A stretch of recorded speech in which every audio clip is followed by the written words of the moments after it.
Ladies and gentlemen, boys and girls, welcome to Resident Evil Village, where we have in this exciting episode, the fourth and final ball puzzle.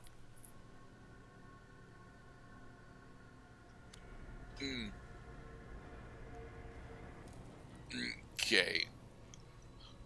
You know, Ethan, this looks significantly heavier than any of the other ones that we've played with.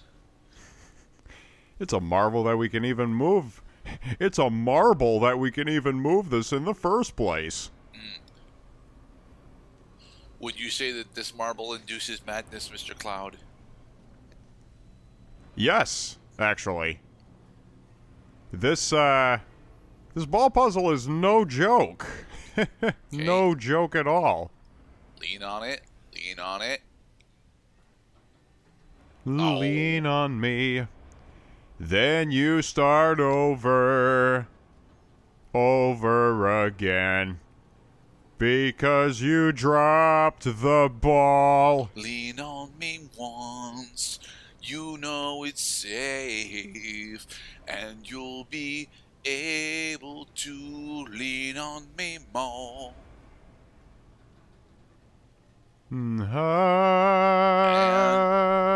Transfer. Oh. Clink. It's a real stretch of the imagination. Real stretch of wonder.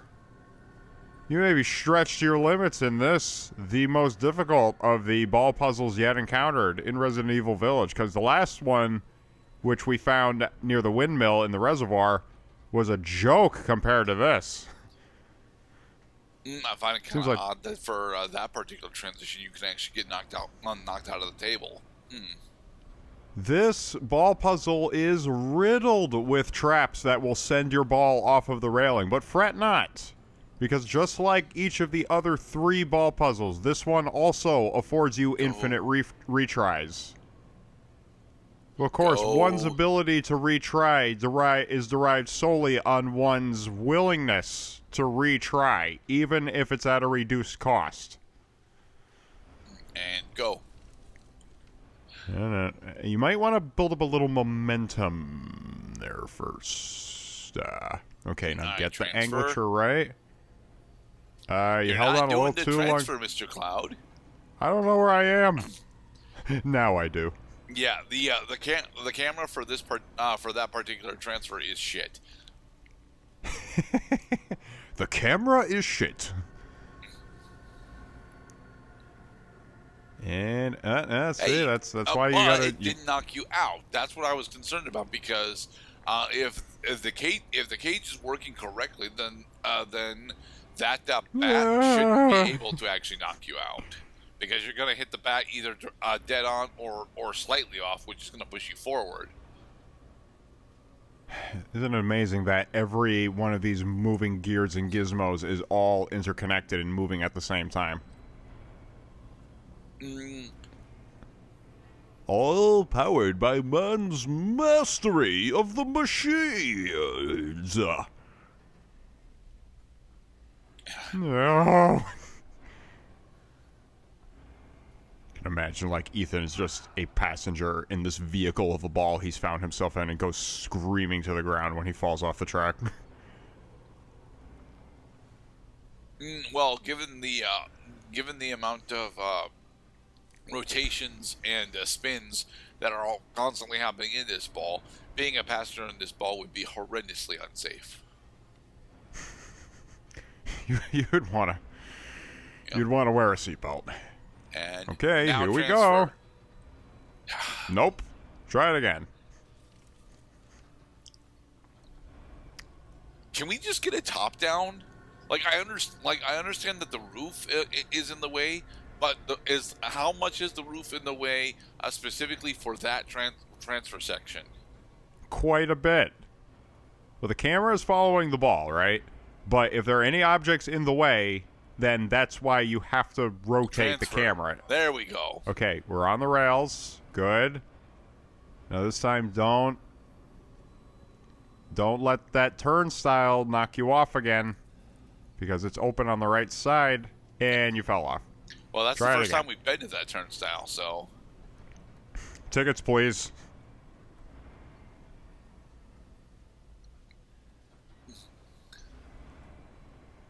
So one of the hardest things, as I recall from doing this ball puzzle, is the number of times that you have to wait for the machinery to like create an opening for you, because everything on this machine is on a timer. Well, thankfully, it's on the same timer across all of its pieces. Like, yes, we have pieces that are rotating at what appears to be slightly different speeds, but. Come on, don't you want? I bet you just can't wait to hop aboard that magical trolley down there. Looks like something your mom put underneath the Christmas tree for Christmas one year. Okay, and transfer. Yeah. There we go. Oh wow, we actually stayed on this time. Okay, so this coming up. Then set up your camera. Where? I'm ready for my close-up, Mr. Heisenberg. Lean forward. Patient little ball, and stay on the rail this time. Nice. Okay. All right. Now, are you ready? Now that trolley that you've been warming up to is no. You should start leaning the contraption as you are gaining momentum in the opposite direction. Okay, so now the ball's slowing down. Fix the camera. Well, you can't fix the camera from here. But its obsession with following the ball specifically means that you can't pull back at all. Ball obsessed much?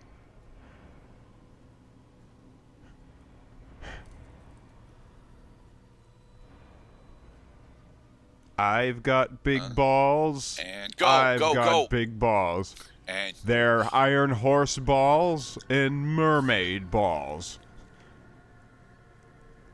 Got sword and crest balls and sun and moon balls. Okay, you see it now? Now wait for the trolley to get into place. Go. Now your ball's going for a ride. Yay! Okay. No. What the fuck? Why is the trolley open? Why is the trolley not the end? Why is the trolley open? So that you can get off the trolley when you get to the station, of course. The problem with that, of course, is that there's already three massive spikes that can end up just throwing you off of your placement.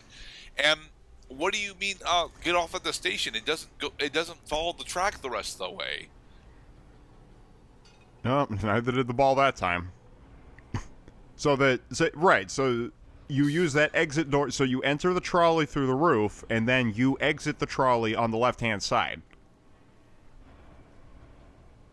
The proverbial station, that is. Your destination. The end of the line. The end of the line may come sooner than you think. Especially because you're explicitly not leaning correctly into that particular cogwheel. That's the big problem that Pass Cloud is struggling with. So I hope it's beginning to sink in just how much more difficult these ball puzzles have become as of the final iteration.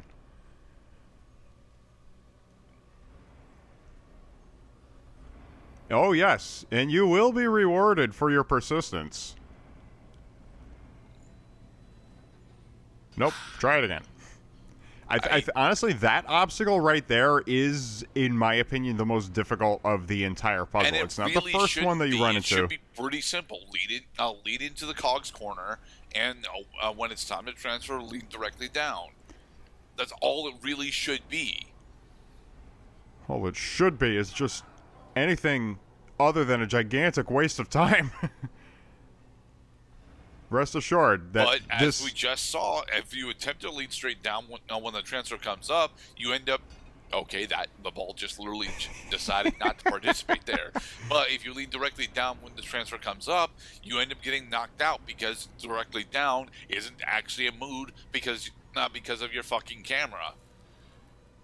This is the darkest game of Mario Party I've ever played. No. Mario Party 2 is still definitely dark. You just phased what through the the fuck? fucking cog wall. This is not just mechanical, it's magical. Yeah, get pushed by the get pushed by the bat, and then go full forward. And just make sure that you're on the correct axis. Okay, now get ready for the down. trolley. Yeah. I'm not ready yet. I might be ready. Change the camera. Okay. All right, nestle the ball. Nestle the ball. Now try to very slowly right the machine. There you go. Okay. Rolling indicates a significant amount of incline for the gravity engine. Because the gravity engine that drives the ball around is the exact same gravity engine that drives everything else around in this game. Your bus is leaving. As a past glow can hear me, he cannot. Okay, here it comes. It goes at the same frequency every single time. Okay, now ride the trolley. Where does the trolley... There's where the trolley wants to go. The trolley wants to lead you to the track where you can reconnect with the rail. Okay, when it stops, now roll. Nope. Too slow. I want to just sit here and read my newspaper, forward. please. See what's in Ball News. The Daily Ball.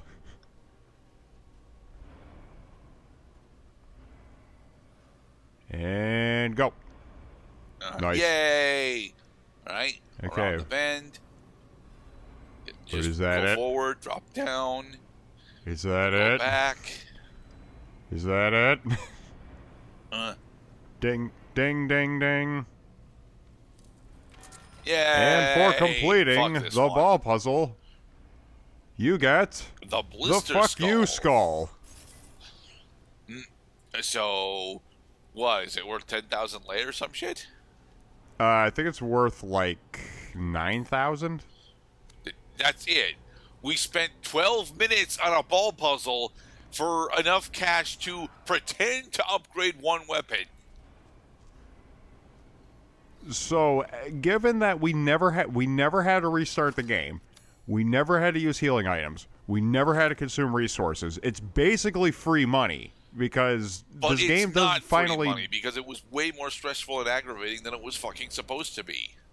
Right. So time is the lowest common denominator for any currency that you spend in order to get rewards in this game. But time was the only thing we had to spend in order to get that reward.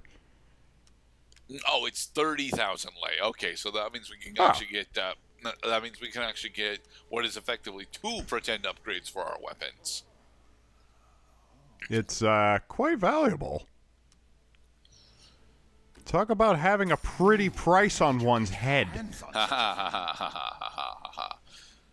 Okay, now that we have our 200,000 lei, do we have any more upgrades that we actually want to get? Because I know that our rifle still needs some. Yeah, our rifle still needs something, but I think the rifle is actually it, right? No! Oh, we will be well compensated for this purchase. This is the SYG-12, the most powerful shotgun in Resident Evil Village. It has an absurd amount of power on every shot, but you sacrifice rate of fire with a really long reload time. Okay. Can you at least get us 1 point of reload speed then? This fucking shotgun deals a little more than half the amount of damage of a fully upgraded Magnum bullet. Okay, so it's definitely worth considering, but we had a fully upgraded shotgun that was doing us just fine. Yeah, it was fine. I mean, so the village shotgun that we found has good rate of fire and it reloads in no time at all. But what you gained is a lot more firepower. In the next episode, we'll continue on with Heisen's factory. All we did this part was the ball puzzle and traded away our shotgun. Blah! It was worth our time.